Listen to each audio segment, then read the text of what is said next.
നമസ്കാരം. News 18 express ആരംഭിക്കുന്നു. പൊതുവ്യക്തി നിയമത്തിൽ എല്ലാ പാർട്ടികളും ഒരുമിച്ച് നിൽക്കണമെന്ന് മുസ്ലിം ലീഗ്. മതേതര ജനാധിപത്യ വിശ്വാസികളെ ഒരുമിപ്പിക്കാൻ സംവാദം നടത്തും.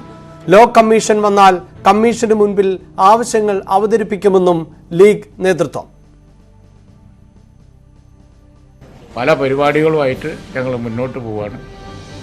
എല്ലാം മതേതര കക്ഷികളെയും അതുപോലെ തന്നെ മതേതര കാഴ്ചപ്പാടുള്ളവരെയും സംഘടനകളെയും ഒക്കെ യോജിപ്പിക്കാൻ വേണ്ടിയാണ്. ഇന്ത്യക്ക് തന്നെ യോജിക്കാത്ത, ഇന്ത്യൻ സംസ്കാരത്തിനും ഇന്ത്യയിലെ ജീവിതത്തിനും യോജിക്കാത്ത, വിവിധ സമുദായങ്ങളെ മുഴുവൻ ബാധിക്കുന്ന ബഹുഭൂരിപക്ഷം വരുന്ന ജനങ്ങൾക്കെതിരായ ഒരു നിയമമായി യൂണിഫോം സിവിൽ കോഡ് മാറും.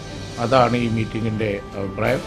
അതുകൊണ്ട് പ്രതിപക്ഷ പാർട്ടികളുമായിട്ട് സംസാരിക്കും, അതുപോലെ മറ്റ് സംഘടനകളുമായിട്ട് സംസാരിക്കും. കേരളത്തിൽ എല്ലാവരും ഒരുമിച്ച് നിൽക്കണം.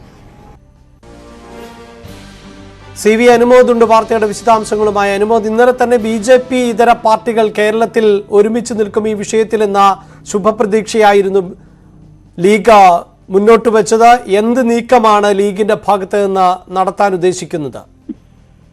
ഇന്ന് ചേർന്ന ദേശീയ സമിതി യോഗത്തിൽ മുഖ്യമായിട്ടും ഈ ബില്ല്, ഈ യൂണിഫോം സിവിൽ കോഡ് ബില്ലായിട്ട് വരുമ്പോൾ എങ്ങനെ ഇതിനോട് പ്രതികരിക്കണം, അല്ലെങ്കിൽ ഇതിനെതിരെ എന്തെല്ലാം കാര്യങ്ങൾ ചെയ്യണമെന്നുള്ള കാര്യങ്ങളാണ് ആലോചിച്ചത്. ആദ്യമായിട്ട് ഈ വിഷയത്തിൽ എല്ലാ പ്രതിപക്ഷ കക്ഷികളുടെയും ഒരു കൺസോർഷ്യം അല്ലെങ്കിൽ ഒരു അഭിപ്രായ രൂപീകരണത്തിനാണ് ലീഗ് ശ്രമിക്കുക.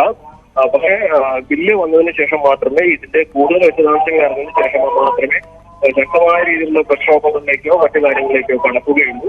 അതിന് മുന്നോടിയായിട്ട് മറ്റു പാർട്ടികളുടെ അഭിപ്രായ രൂപീകരണം നടത്തും.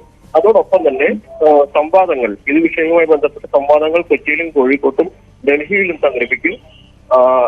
ഈ ബില്ലിന്റെ വിശദാംശങ്ങൾ അറിഞ്ഞതിന് ശേഷം അടുത്ത നടപടി എന്തെന്ന് തീരുമാനിക്കാം. അതുവരെ കരുതലോടെ നീങ്ങണം എന്നൊരു നിലപാടാണ് ലീഗ് കൈക്കൊണ്ടിരിക്കുന്നത്. കാരണം ലീഗ് വളരെ നേരത്തെ ഇതിനെതിരെ രംഗത്ത് വരികയാണെങ്കിൽ അത് ഒരുപക്ഷെ തിരിച്ചടി അയക്കുമോ ഒരു ആശങ്ക ലീഗിനുണ്ട്. കാരണം തെരഞ്ഞെടുപ്പ് മുന്നിൽ കണ്ട് BJP നടത്തുന്ന ഒരു രാഷ്ട്രീയ നീക്കമായിട്ടാണ് ഈ ഒരു പ്രധാനമന്ത്രി പ്രസംഗത്തെ ലീഗ് കാണുന്നത്. ലീഗ് ഇപ്പോൾ തന്നെ ശക്തമായി പ്രതികരിച്ച് പ്രതിഷേധം അറിയിച്ച് മുന്നോട്ട് വരികയാണെങ്കിൽ അത് BJP രാഷ്ട്രീയ ആയുധമാകുമോ എന്നൊരു ആശങ്കയും ലീഗിനുണ്ട്. അതുകൊണ്ട് തന്നെ ബില്ല് വന്നതിന് ശേഷം അതിനെ പഠിച്ച് വളരെ വിശദമായിട്ട് പഠിച്ച് വ്യക്തമായി പ്രതികരണം നടത്താം. അതിനു മുൻപ് പ്രതിപക്ഷ പാർട്ടികളുടെ ഐക്യം, അഭിപ്രായ രൂപീകരണം ഇവ നടത്തണം. അതോടൊപ്പം തന്നെ ഇതിനെതിരെ സംവാദങ്ങൾ സംഘടിപ്പിക്കണം എന്നാണ് ഇപ്പോൾ ലീഗിന്റെ ദേശീയ സമിതി യോഗത്തിന് ശേഷം തീരുമാനങ്ങളായി നേതൃത്വം പ്രഖ്യാപിച്ചിരിക്കുന്നത്. വിശദാംശങ്ങളാണ് CV അനുമോദ് മലപ്പുറത്ത് നിന്നും നൽകിയത്.